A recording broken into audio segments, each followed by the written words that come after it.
Hello, good morning, everyone. Can you hear me all? Yes, Dr. Mohtaram, Yes, loud sir. and clear. Okay, that's great. Fine. Okay.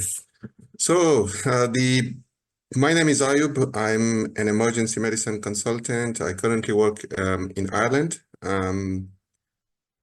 I belong to Afghanistan and host province-wise. I have been working in the UK for nearly 13 years now. I trained here. Finished my training in 2019, early 20. And since then, I've been working as a consultant in the United Kingdom. Recently, I have taken a part-time job in Ireland as well.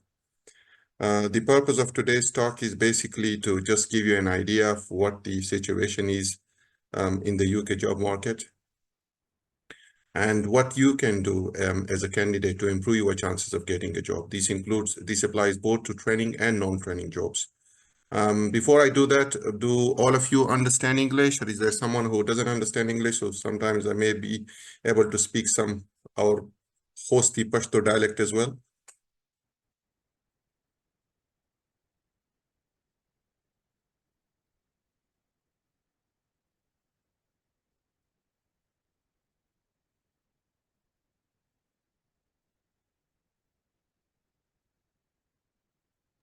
Do you all understand English, or is there someone who doesn't understand English? Dr. Mohtaram, I think English would be fine. In case if you Okay. wanted to speak in Pashto, that would be fine as well. Both of them Okay, is fine. Okay, fine. Lovely.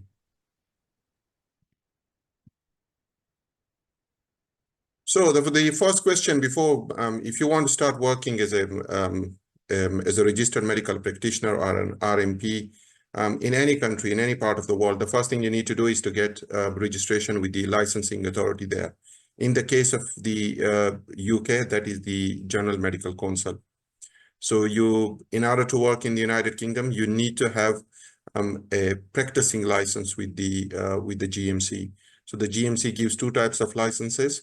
You can get full registration without a license, or you can get full registration with a license to practice. So if you have any acceptable postgraduate qualification, you can apply for registration with the GMC. But unless you meet the language criteria as well, you cannot get a license with the practice to work. With authority to practice to work. So that is the only difference between, sometimes people say I'm registered with the GMC, but without a license to work. So that essentially what it means. They have got GMC registration based on their uncertain qualifications that they have. But without a license to work means that they still haven't met the language criteria in order to get to start working in UK. A lot of the people who used to work in EU now, EU previously, just based on their on the EU rules, they were immediately entitled to registration in the UK as medical practitioners.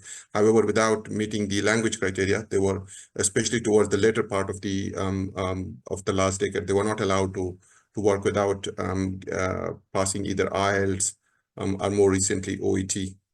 So that is the only difference between GMC registration with a license to practice, or GMC registration without a license to practice.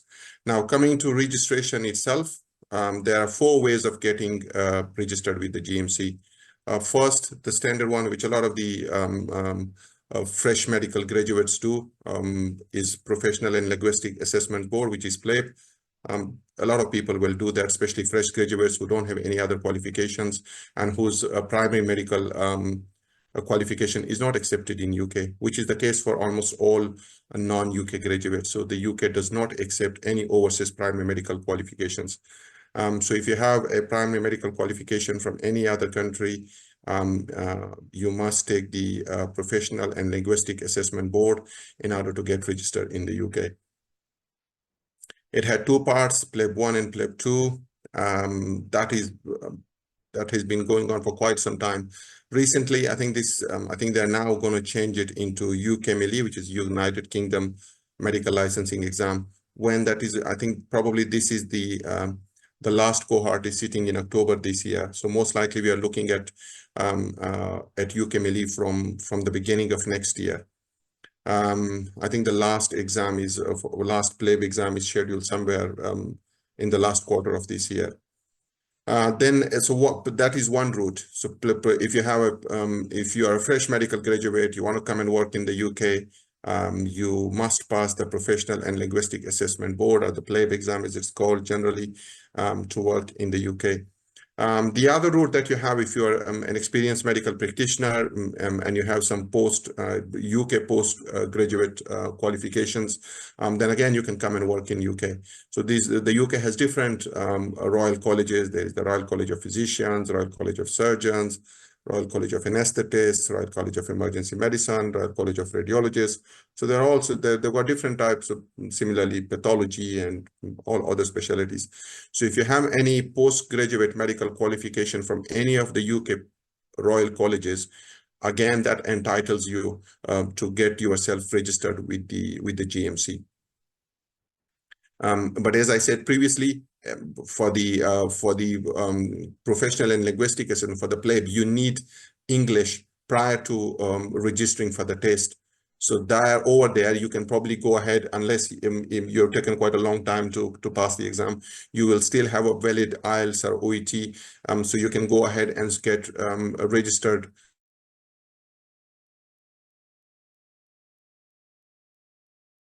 You will still need to take a language test as well in order to gain full registration with the license to practice.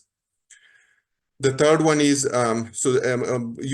terms of the UK postgraduate qualifications, depending on which specialty you want to work, the first thing is that if, let's say somebody has done MRCP or somebody has done MRCS, it doesn't bar you from working in any other specialty. So if you've got an MRCS and you want to come and work in the UK, let's say in emergency medicine, you can still work in emergency medicine.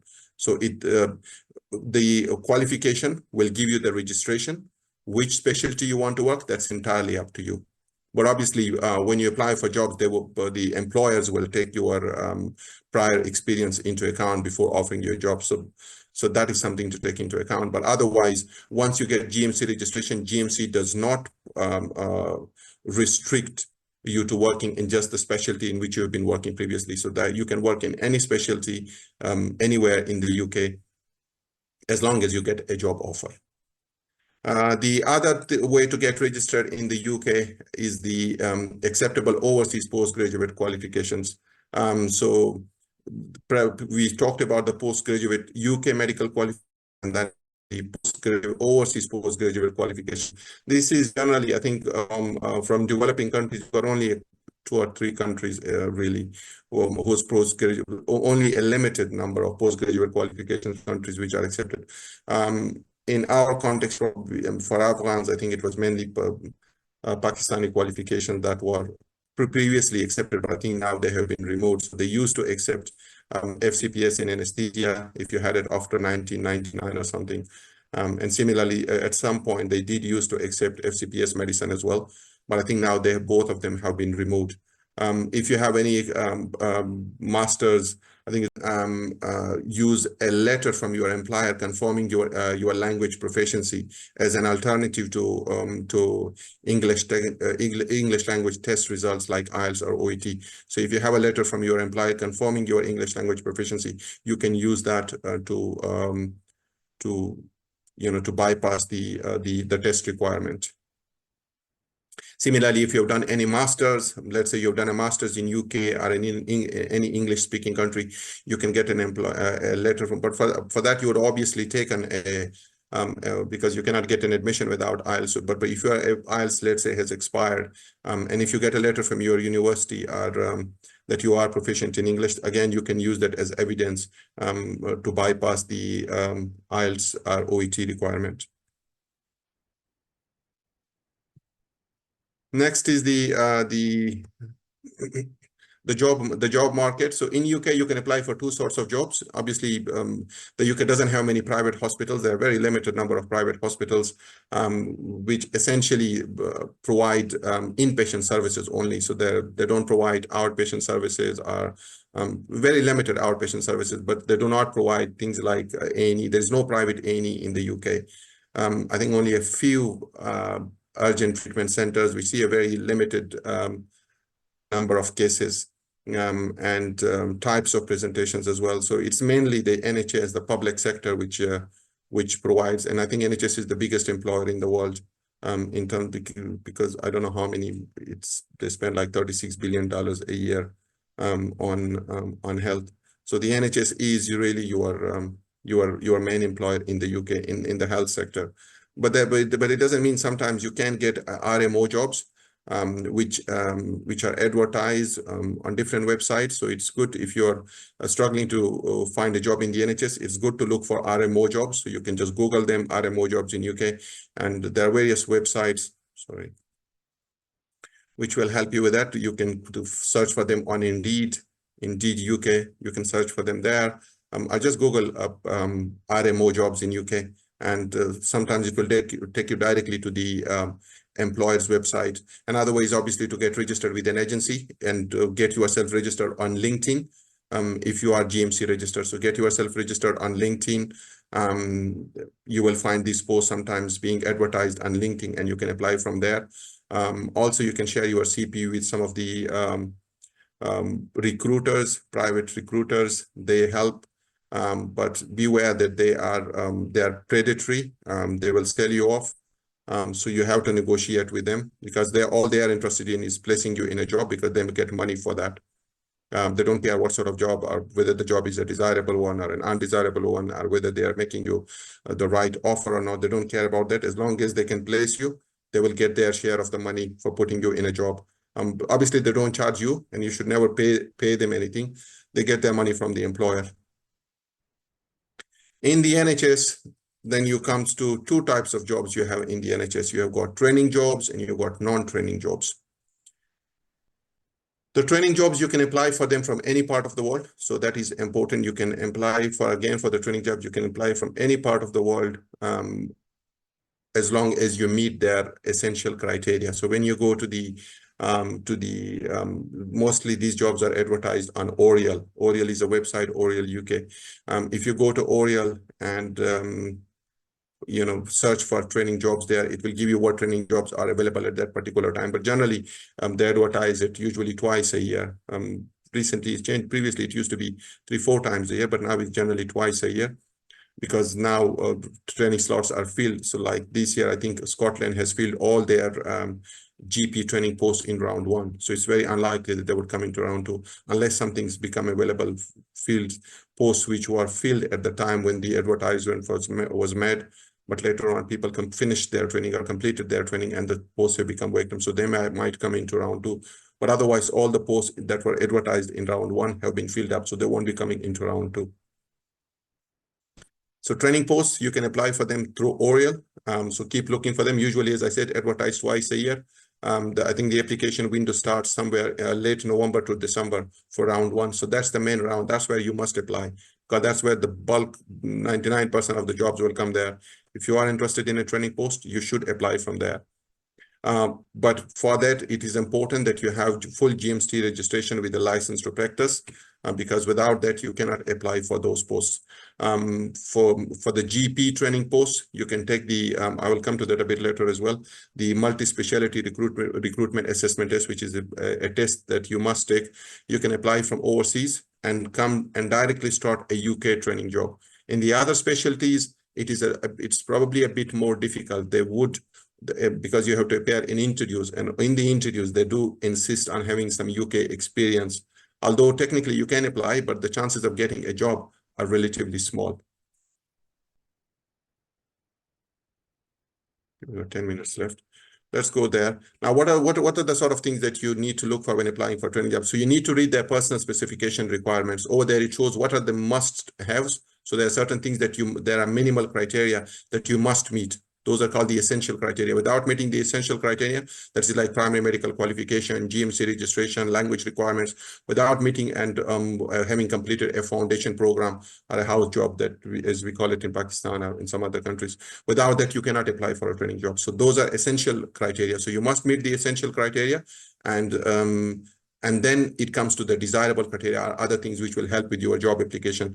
And those are the sort of things, that is where you can improve your CV and can work on them. Those include any additional qualifications. Additional qualifications can be if you have done a master's in any field, like master's in public health, or during you have done an intercalated degree, like in some places in Pakistan, if you're doing MBBS there, you can pick a couple of exams and get a BSc.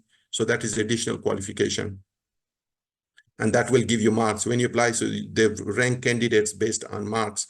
So if you have a BSc from Pakistan, if you're still an undergraduate in Pakistan, you can take that additional qualification. I think you just have to pass English or something, and then you get a BSc degree. So that will give you a couple of marks when you apply for the test.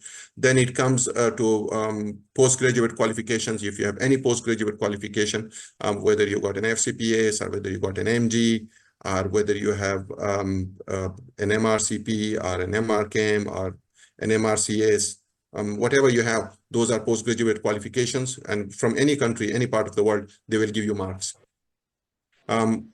Third, awards. If you have won any awards as an undergraduate, so if you have awards, you are the highest scorer in anatomy or pathology or community medicine. If you have any awards from there, you are a gold medalist in, let's say, anesthesia or ENT, that you get marks. So you will get some marks for that as well. So it's important to make note of that too. Then it comes to audits and quips. If you've done any audits and quips, that gives you additional marks. So that's another thing to look into. I will speak about it probably in another lecture. It doesn't mean that you have these audits and quips have to be in UK. You can do them locally there. Anything. So just check one thing: have you registered patients, and is there anything you can do to improve the registration process for children, make it more easier for them? So audit is just look at something now, see how they are doing, and look for opportunities to improve, introduce some measure to improve the process. And then you reassess these statistics after you have introduced an intervention or an action, and see how you have things improved or have things got worse. That's the basic purpose of audit. And that will, if you have an audit certificate, that will give you marks. Teaching experience, if you worked as a teacher somewhere, that includes special. So it's very important if you to do the trauma and life support courses. So in Pakistan, I think you can do ATLS there, you can do ACLS, Advanced Cardiac Life Support. And if you get the IP instructor potential there, then you have to do the generic instructor course. So if you work as a lecturer somewhere in a medical school or college, all those will count as your teaching experience, and you will get additional marks for that. And if you have any teaching qualification, which includes if you have completed a generic instructor course, which is done after you have been given instructor potential on ACLS or European trauma course or ATLS, then you can use that as a proof of teaching qualification, and you will get additional marks for that. Sometimes you can get additional marks for if you've done, let's say, a certificate or diploma in medical education. There is a body called ISME, ESME. Google it.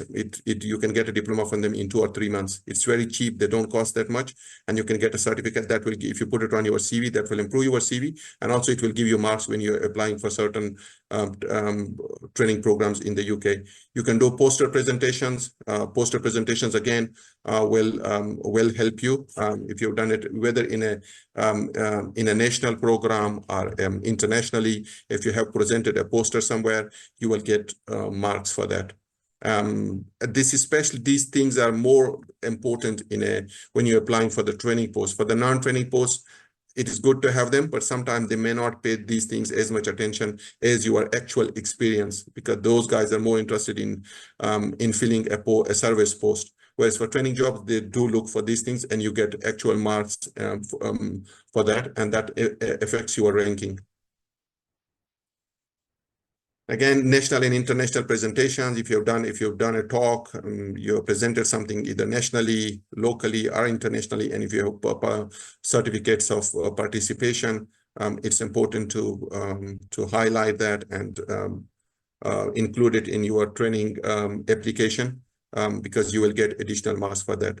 Publications as well. If you have publications, publication can be any case you see in any interesting case. So it doesn't have to be something very complex. If you see any interesting case, how they presented, how you manage them, and what was the ultimate outcome. So you can do a case presentation.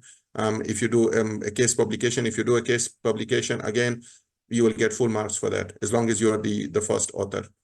So that is something to look into. And again, you get good marks for that. In training jobs, again, it is very important to have specialty certificate, specialty specific experience, which essentially means if you want to apply for anesthesia, you should have spent some time in anesthesia, because how do you know that you want to do anesthesia? If you apply for a job in anesthesia without ever working in anesthesia, the first thing he's going to ask you, how do you know that you like anesthesia? And you have no clue. You wouldn't know that, because you've never worked there. How do you know that you like anesthesia? So it's important to spend some time in that specialty where you are applying. That can be a tester week, or a month, or tester 2 weeks, or some work experience. You worked as a junior doctor, as a SHO, or as a junior house officer there for a month, or 2 months, or 3 months.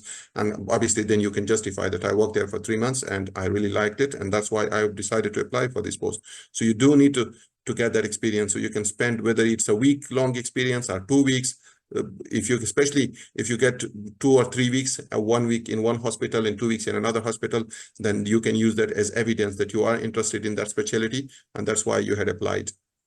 When it comes to non-training jobs, again, interview score is very important. What they ask you in the interview depends on your specialty. If you apply for surgery, there will be surgery-related question. If you apply for medicine, it will be medicine-related. But that score is very important. So it's important to get yourself prepared for the score, for the interview. And questions are basic. It's mainly focused on emergency cases. So it's important to get yourself prepared for emergencies. Also, some experience of management. If you have any management experience, they may ask you questions like somebody, a difficult, a doctor in trouble, somebody coming, a junior, if you are a senior doctor and a junior doctor coming as drunk, or he's fighting everyone. So how to manage those situations. So they may sometimes ask you management questions as well. So interview has both clinical and management questions, sometimes ethical questions as well. What would you do if a minor comes? So those are the sort of things that you need to get yourself ready for in the interview. Experience, UK experience. If you have any UK experience, that's a plus point. And for jobs, they will definitely give you preference. Whereas, or if you have it from any comparable countries with comparable health system, that includes Australia, New Zealand, Ireland, Canada, UK, Canada and USA. So if you work in those countries and you come and apply here, even if it's just a clinical attachment, so a clinical attachment in those countries will help improve your chances of getting a job here. Additional qualifications, I earlier mentioned that this includes both postgraduate medical qualifications like MRCP, MRCS, FCPS, MD, MS, anything is accepted, or even BSc, bachelor's. If you do a bachelor's alongside your MBBS, that will help you. For non-training jobs, it's important to highlight your procedural competencies. What are the sort of things you've done? Have you put in chest drains? If you're applying for A&E, have you put in chest drains? Are you capable of doing dislocated joints?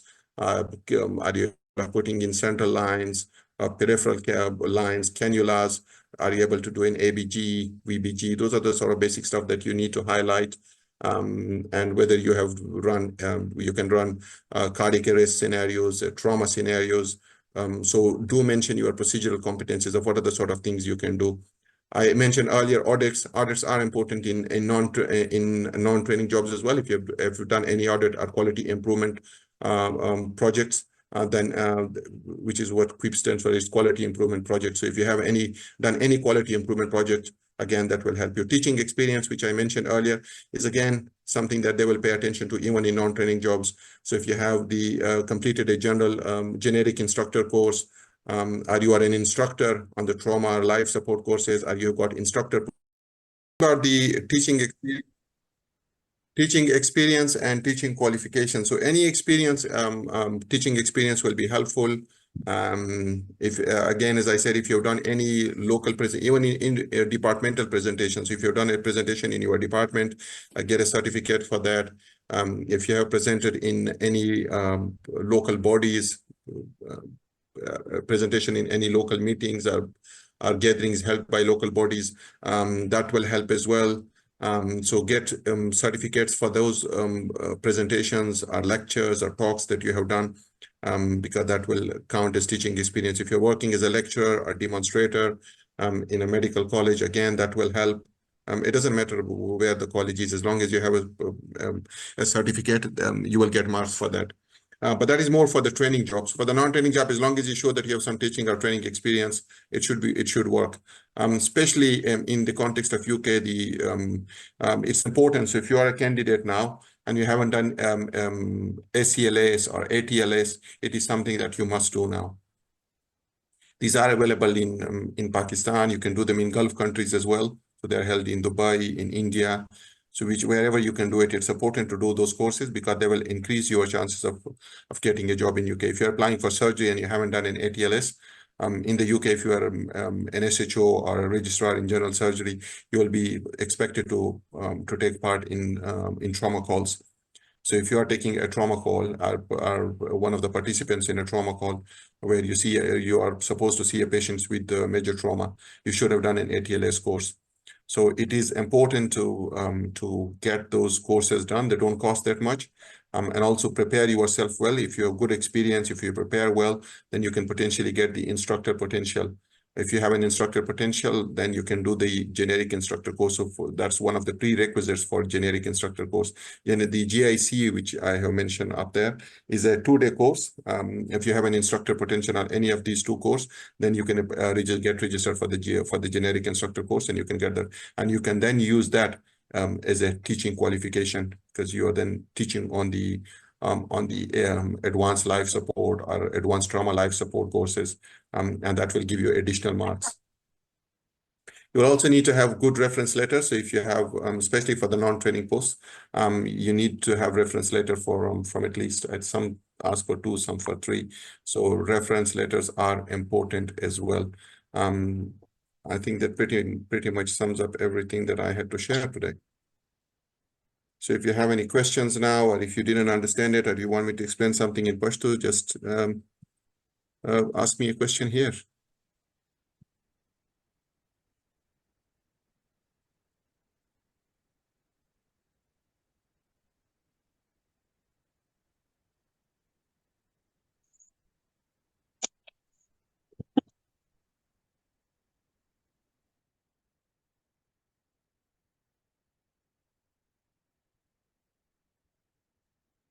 Any questions at all?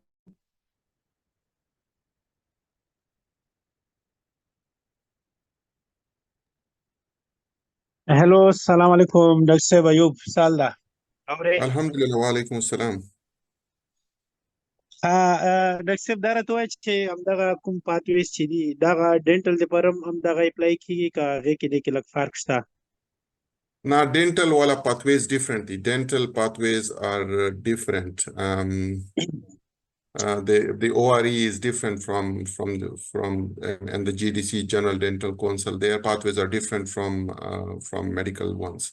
So I think you will have to look into that separately. صحیح. I can gather some information for you. I have a few colleagues who work in dentistry. If you are interested, we can talk about that some other day. But obviously, I'm not familiar with those pathways. Moda pata nishta. Naga ne bafpala research waka. Yabda dulta se kasundi dentistry ya sab da kakudali hode serious when yabda zabisra in touch kama. Abara visra waka che sa tarika do. په ډینټسټري کې اپورچونټیز یې دي په نسبت په میډیسن کې. نن سبا میډیسن کې لایف ډېر ټف دی او په ډینټسټري کې اپورچونټیز په یو کې نن سبا زیاتې دي. صحیح دی ان شاء الله. او په دې نه علاوه بل هغه دا چې نن سبا خاص طور په دا خو یو میډیکل طریقه شو.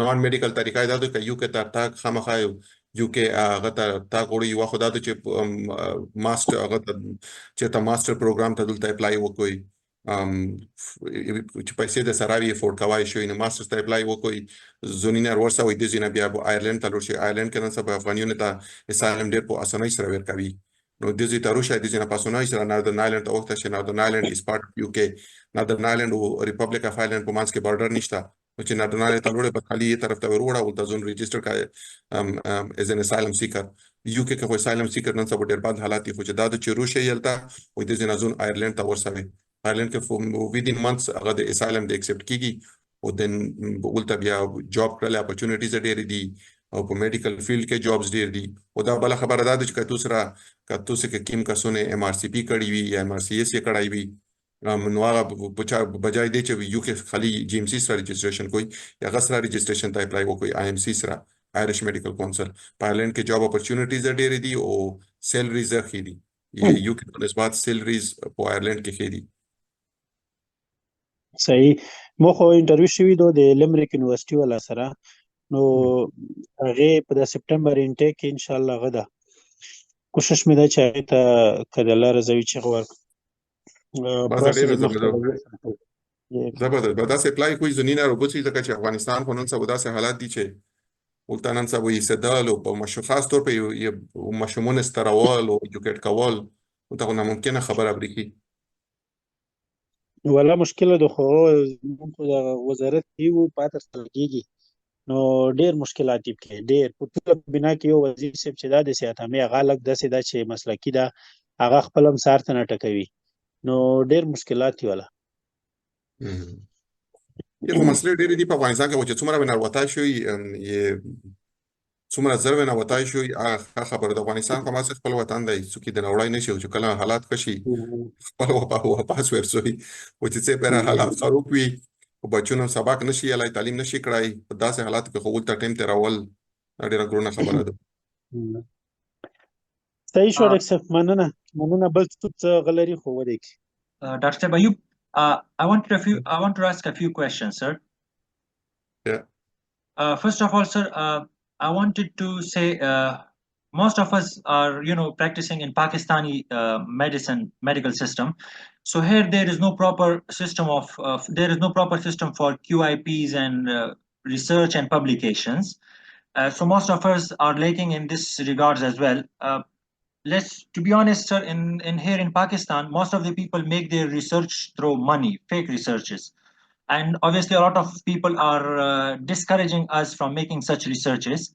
And secondly, sir, I wanted to ask about the online ACLS and ATLS. Are those applicable as well or not, sir? No, so online ATLS and will not. It's good to have them if you have. Let's say you don't have the option of doing an ATLS or an ALS or an ACLS because either it's not available or you can't get out of your country. Then it's better to have something than nothing and apply for it. But don't spend too much money on that because these courses are face to face because you need to do these are hands-on things. It involves hands-on training. So if you don't get the hands-on training, it's just like somebody teaches you how to drive online without actually driving. So you will not be a driver. Similarly, for these courses, this is all hands-on training. So unless you have done the hands-on training before, doing online training is of no use. So unless it's free. If it's absolutely free, because I know some pals a few years ago, I had done one online as well. So if you guys, they do those promotions. So if you get one where you can do it free, it's good to have it. At least you get familiar with the concepts of it. But otherwise, it is important to do the hands-on training one because without our hands-on training, it's actually of no use. When it comes, your other question was about audit scripts and research. So research, as I said, you don't have to do complex things. If you have any interesting case, then you just pick up that any simple case, that unusual case or interesting case, and how you managed it, how should it have been managed, how did you diagnose it, simple case, any case that comes to you, leishmaniasis, like you're working in Pakistan, there is quite a lot of leishmania there. Leishmania is virtually never seen in UK. So if you have a case of leishmania, you can present it there, send a case, how the child presented or how the adult presented, what did you notice, how did you investigate it, what treatment did you give, and what is the international guidelines for the treatment of such cases. So you can present it, you can present a case there Similarly, if you're meeting the Pakistani Society of Gastroenterology or Indian Society of Gastroenterology, if you go there and do a case presentation, let's say on IBS or Crohn's disease or something else, again, that will give you marks. So, and audits and quips, you can work in a local hospital. Let's even if you're working in Afghanistan, and how do people get registered, or how long does it take for them to get an X-ray? How can you reduce the time to having an X-ray by introducing a form or something? Any measure that you do to facilitate patients. For now, what you need is a certificate that you have done something. Even if it if it falls well short of the standards, it doesn't matter, because first thing is to get yourself to do a little bit of reading about audits and quips. You are familiar with the concept, and do something locally to tick that box. Because for the interviews, for the training jobs, it's a tick box exercise. If you haven't done it, you get 0 marks. If you have done it, you will get something for it. Whether if they're very happy with your audit, they will give you the full 4 marks or 2 marks. If you're not that happy, then you will get 1 mark or 0.5 marks, but at least you get something. Okay, sir. That's great. Thank you so much, sir. Any other questions?